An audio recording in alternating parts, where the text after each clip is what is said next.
आज सुबह से आप लोग ये पढ़ रहे होंगे कि किस तरह राज्यपाल सत्यपाल मलिक ने जम्मू कश्मीर बैंक में अनियमितताओं को लेकर बड़े खुलासे किए हैं। लेकिन यूनिवर्सल न्यूज टाइमलाइन पर हम आपको सत्यपाल मलिक का वो बयान दिखाने जा रहे हैं जिसमें सत्यपाल मलिक ने बीजेपी पीडीपी गवर्नमेंट पर निशाना साधा है। एक दिन 40 बच्चे आए और उन्होंने कहा सर हमने ये जो बैंक है यहाँ का जम्मू कश्मीर का जो बैंक है उसका हमने इम्तहान पास कर लिया था, इंटरव्यू भी पास कर लिया था, लेकिन नेताओं ने हमको अलग करके अपने रिश्तेदारों और हर कॉन्स्टिट्यूएंसी से लड़कों के नाम मंगा के वो वहां बिठा दिए। जम्मू कश्मीर के राज्यपाल सत्यपाल मलिक ने एक बड़ा खुलासा करते हुए उस वक्त भारतीय जनता पार्टी और पीडीपी कोalition गवर्नमेंट पर निशाना साधा जब एक निजी चैनल को दिए इंटरव्यू में सत्यपाल मलिक ने कहा कि जम्मू कश्मीर बैंक में हुई भर्तियों में कथित रूप से धांधली हुई है। राज्यपाल मलिक ने कहा कि 30 छात्रों का एक समूह उनके पास ये मांग लेकर आया था कि उनकी परीक्षा में अव्वल होने के बावजूद उन्हें नजरअंदाज करते हुए राजनेताओं के हितैषी या उनके नजदीकियों को जम्मू कश्मीर बैंक में नौकरी मिली है। तो मैंने सोचा 30 लोग होंगे। मैंने चेयरमैन को बुलाया, मैंने कहा भाई ये मुझे तुमसे ना कभी कोई किसी को कर्जा दिलवाना ना कर्जा सेटल कराना, मुझे इन बच्चों की नौकरी चाहिए, ये पास किए हुए हैं।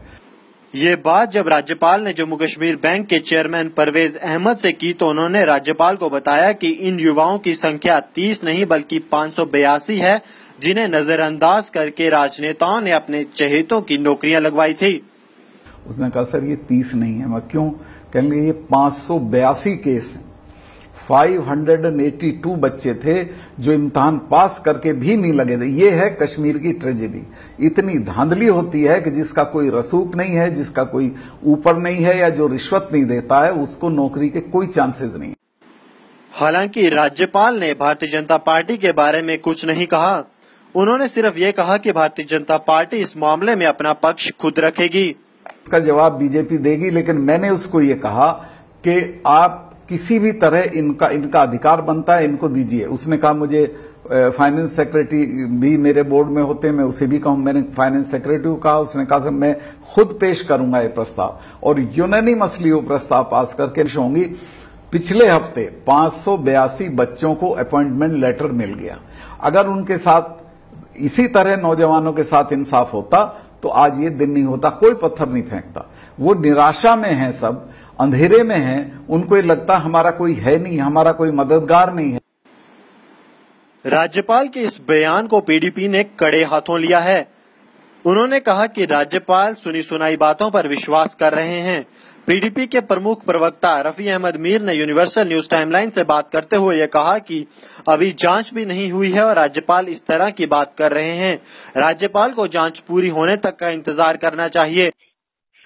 नहीं, मेरे ख्याल से ये हेयर से पे हो रहा है। गवर्नर साहब ने जो सुना उस पर उन्हें एकदम रिएक्शन दे दिया।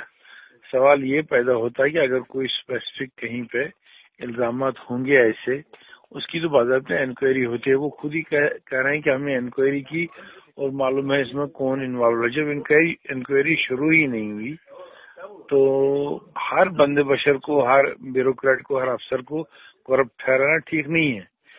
हर कश्मीरी जिसके पास बड़ा मकान है वो चोर तो नहीं हो सकता है। इस पर बाज़ाब्ता इंक्वायरी हो सकती है, रिपोर्ट आ सकते हैं।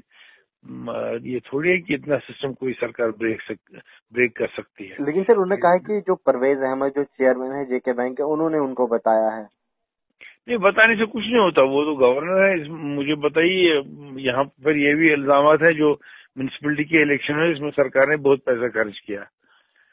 अब ये सवाल पैदा होता है कि इंक्वायरी होकर ही कहीं पहुंच सकते हैं। अगर कोई स्पेसिफिक इंस्टेंस उनके पास है, अगर चेयरमैन साहब ने, मैंने नहीं ये सुना कि उन्होंने परवेज साहब का नाम लिया, लेकिन बैंक की बात हुई तो उसमें वो देख सकते हैं। वो तो इसको वहीं नेशनल कॉन्फ्रेंस के नेता उमर अब्दुल्ला ने राज्यपाल द्वारा दिए गए इस बड़े खुलासे को लेकर पीडीपी बीजेपी कोalition सरकार पर चुटकी ली है। भाजपा पीडीपी सरकार में वित्त मंत्री रहे हसीब द्राबू ने भी ये मांग की है कि गवर्नर को जल्द से जल्द उन नेताओं के नामों का खुलासा करना चाहिए जिन्होंने अपने रसूख का इस्तेमाल कर जम्मू कश्मीर बैंक में अपने चहेतों को लगवाया था।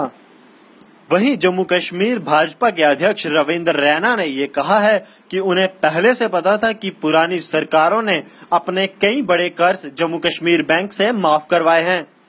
तो बड़े बड़े अरबों खरबों रुपए के जो लोन्स लेते हैं तो उनके अकाउंट्स को बाद में एनपीए कर जाता है, नॉन प्रोग्रेसिव अकाउंट्स करके उनके लोन्स माफ कर दिए जाते हैं। पीडीपी के लोग क्या बोलते हैं क्या मेरे को नहीं मालूम, लेकिन मेरे जब as an MLA Jammu Kashmir की असेंबली में मैंने कई बार इस मुद्दे को उठाया कि जेके बैंक को भी राइट टू इंफॉर्मेशन एक्ट के अंदर लाओ, और बहुत सारे इश्यूज हमारे सामने भी आए थे। मैंने असेंबली में भी कई बार ये मुद्दे उठाए हैं।